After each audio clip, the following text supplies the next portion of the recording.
यदि योग से होने वाले बेनिफिट्स की बात की जाए तो 99% जो बेनिफिट्स हैं वो मूलतः प्राणायाम से होते हैं। बीपी क्योर करने का प्रश्न हो, हार्ट के ब्लॉकेज को दूर करने की बात हो, हेपेटाइटिस क्योर करने की बात हो, अर्थराइटिस, थायराइड को मिटाने की बात हो, ये सारे रोग योग से मिटते हैं और योग में प्राणायाम से मिटते हैं। और प्राणायाम में बहुत सारे आसन हैं, षटकर्म की क्रियाएं हैं, मुद्राएं हैं, ध्यान की विधियां हैं, सब अपने अपने स्थान पर महत्वपूर्ण हैं। प्राणायाम में हम 8 प्रकार की क्रियाएं मूल रूप से करवाते हैं। तो प्राणायाम का पैकेज आपको हम आज बताते हैं। सबसे पहले सिद्धासन, सुखासन या पद्मासन, किसी भी एक आसन में सीधे बैठ जाते हैं। ये 5 उंगलियां ब्रह्मांड के 5 तत्वों का प्रतिनिधित्व करती हैं। अंगूठा अग्नि का, तर्जनी वायु का, मध्यमा आकाश का, अनामिका पृथ्वी का, सबसे छोटे उंगली जल तत्व का प्रतिनिधित्व करती है। पहली उंगली और अंगुष्ठ के अग्रभाग को यूँ मिलाने से ध्यान मुद्रा, फिर ये पहले अंगुष्ठ के मूल में लगा देते हैं तो ये वायु मुद्रा, ये शून्य मुद्रा, फिर ये पृथ्वी मुद्रा, वरुण मुद्रा, शक्ति और अपान मुद्राएं हाथों को भिन्न भिन्न प्रकार से मिला देने से बनती हैं। इनके अलग अलग लाभ हैं। ध्यान मुद्रा ध्यान के लिए विशेष उपयोगी है और ये प्राण मुद्रा प्राणायाम के लिए और अर्थराइटिस आदि के लिए विशेष उपयोगी है। तो ध्यान मुद्रा या प्राण मुद्रा विशेष उपयोगी है प्राणायाम के लिए, सीधे बैठ करके।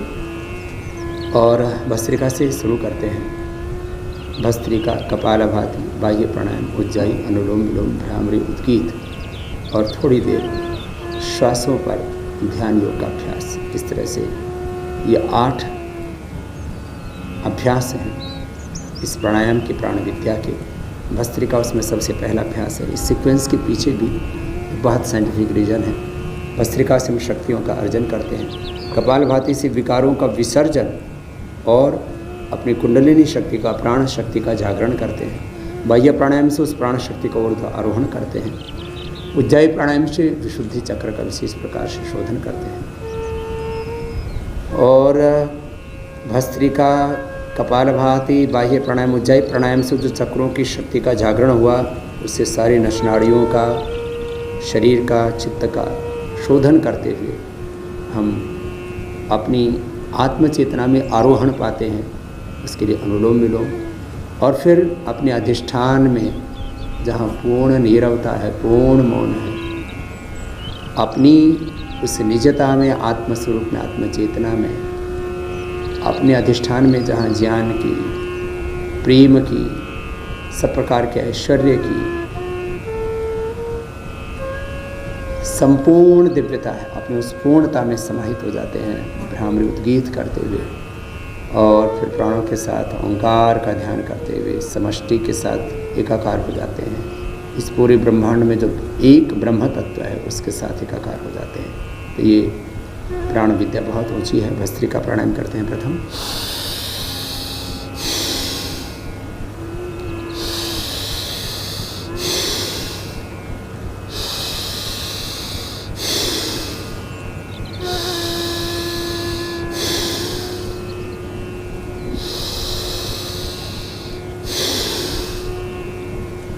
ऐसे 5 सेकंड में लेना, 5 सेकंड में छोड़ना। सामान्य गति से, मध्यम गति से, यदि पूर्ण स्वस्थ हैं तो तीव्र गति से भी कर सकते हैं। यदि आपको कोई रोग नहीं है तो आप तेज़ी से ऐसे भी कर सकते हैं। लेकिन शर्त है आपको पूर्ण निरोगी होना जरूरी है। उच्च रक्तचाप, हृदय रोग, हर्निया, कमर में दर्द, कमजोरी, कोई व्याधि विशेष है शरीर में तो बिल्कुल नहीं करना तेज़ी से। ये अस्थमा के लिए, अर्थराइटिस के लिए, डायबिटीज़ के लिए, कैंसर के लिए। पंच प्राण, पंचोपप्राण, पंचभौतिक देह, पंचकोश, पंच ज्ञानेन्द्रियाँ, पंच कर्मेंद्रियाँ, अंतःकरण चतुष्ट है और पूरे अस्तित्व को ऊर्जा देने के लिए, शक्तियों के अर्जन के लिए चारों ओर से इस ब्रह्मांड में जो दिव्य शक्तियाँ हैं उनका हम आधान करते हैं भस्त्रिका के द्वारा। ऑक्सीजन का इंटेक तो एक इसका पहलू है भस्त्रिका का। कपालभाति प्राणायाम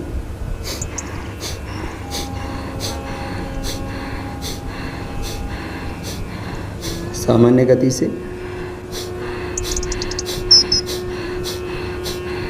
मध्यम गति से अथवा तीव्र गति से।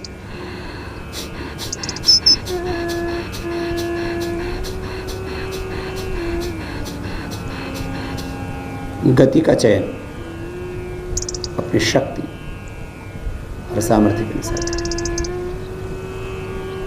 यह अद्भुत प्राणायाम है।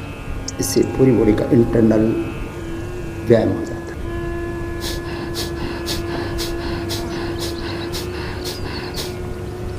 मैंने कपालभाति प्राणायाम का लाभ देखा है। हजारों लाखों करोड़ों लोगों की जिंदगी बदल गई, जीवन बदल गया, दृष्टि बदल गई, दृष्टिकोण बदल गया कि सब रोगों की एक औषध है तो कपालभाति।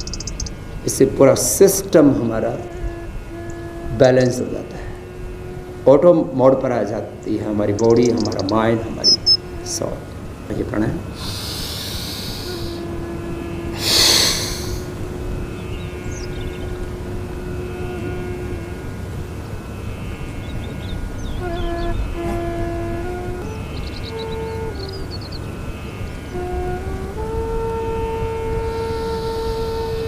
तीन बंद के साथ ये प्राणायाम होता है।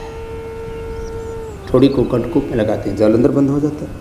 पेट को सिकुड़ के पीठ से लगा देते हैं, उड़ियान बंद हो जाता है। नाभि से नीचे वाले भाग को खींच के रखते हैं तो मूल बंद हो जाता है। श्वास को एक बार अंदर भरते हैं, बाहर छोड़ के बाहर ही रोक देते हैं और बाहर ही रोक करके रखते हैं।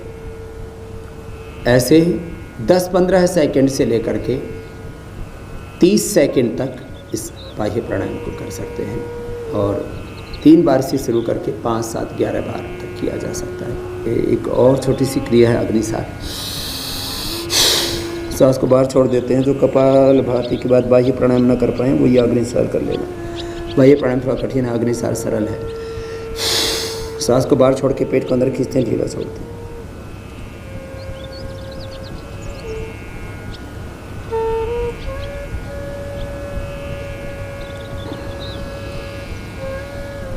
और अभ्यास होने के बाद आप नोली क्रिया भी कर सकते हैं। श्वास को बाहर छोड़ के बाहर रोक देते हैं, पेट को बीच से ढीला छोड़ते हैं, साइड से अंदर खींचते हैं और संकल्प पूर्वक दाहिनी ओर घुमाते हैं, बाईं ओर घुमाते हैं, तो ये नोली क्रिया हो जाती है।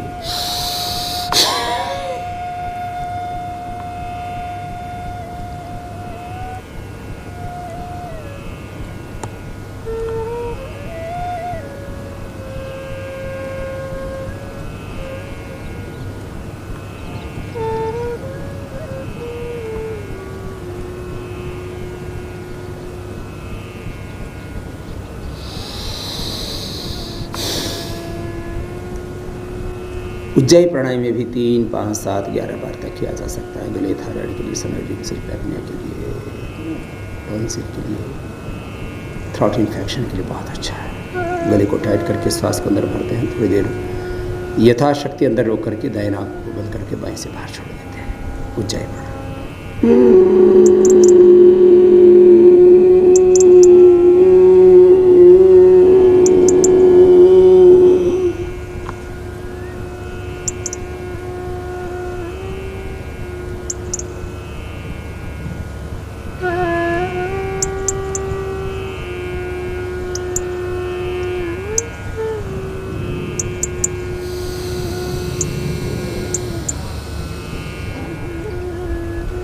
ऐसे 3 से लेके 5, 7, 11 बार तक करना चाहिए।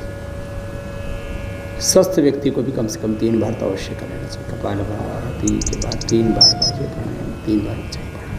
अब 5-5 मिनट करके कम से कम 5 मिनट तो न्यूनतम सभी को कर लेना चाहिए। Anulom vilom, disease free, stress free, drug free, violence free, healthy wealthy prosperous peaceful divine life के लिए बहुत ज़रूरी है अनुलोम विलोम। 5-5 मिनट करके 10-15 मिनट। असाध्य रोगों में तो मैंने कहा ना, SLMS, ऑटोइम्यून डिजीज़, कैंसर जैसे रोग हो जाते हैं तो हम आधा घंटे से 1 घंटे तक करवाते हैं अनुलोम विलोम प्राणायाम से। 72,72,10,201 नस नाड़ियाँ, अष्टचक्र, 9 द्वार शुद्ध हो जाते हैं, दिवाला बन जाता है। हम अपने स्वरूप में, अपनी पूर्णता में, अपनी निजता में, अपनी मूल चेतना में गहरे उतर जाते हैं। अनुलोम विलोम प्राणायाम बाएं से शुरू करते हैं। बाएं चंद्रस्वर है, दाएं सूर्यस्वर है।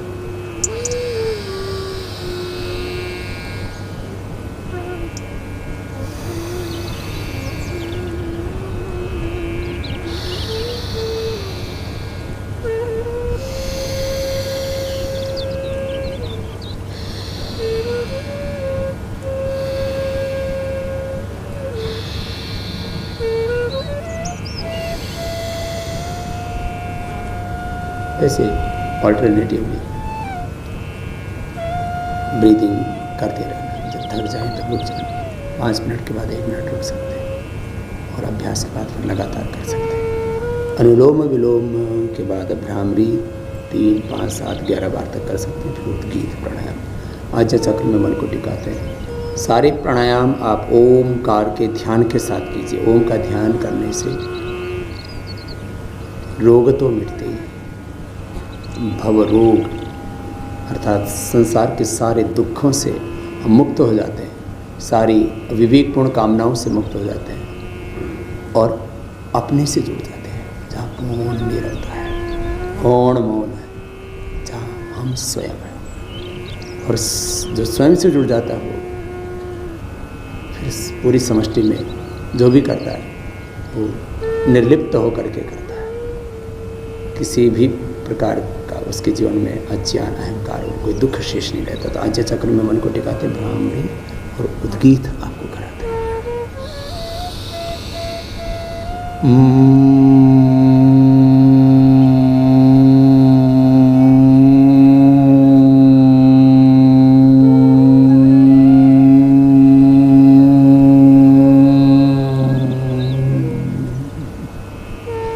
कान अंगूठे से बंद हो जाते, मुख भी बंद है। पहले उंगली माथे पर, शीश 3 उंगली आँखों पर होती है। मिडल फिंगर से हल्का सा दबाव होता था। आज्ञा चक्र में ज्योतिक प्रकाश, दिव्य तेज आलोक अपने आप सहज उत्पन्न हो जाता है, उसमें हम समाहित हो जाते हैं। भ्रामरी से 3, 5, 7, 11 बार करके फिर उद्गीत करना। लंबा गहरा श्वास भर के ओमकार का उच्चारण।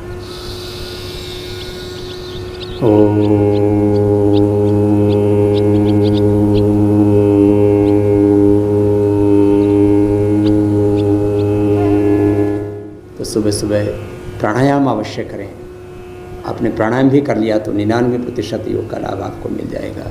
सुबह सुबह प्राणायाम करें, योग करें। दिन भर कर्म योग करते हुए बाहर और भीतर से खूब स्वस्थ, सुखी और समृद्ध बने। दोस्तों, आज डॉक्टर साहब ने हम सभी लोगों को स्वास्थ्य से संबंधित बहुत ही शिक्षाप्रद जानकारी दी है।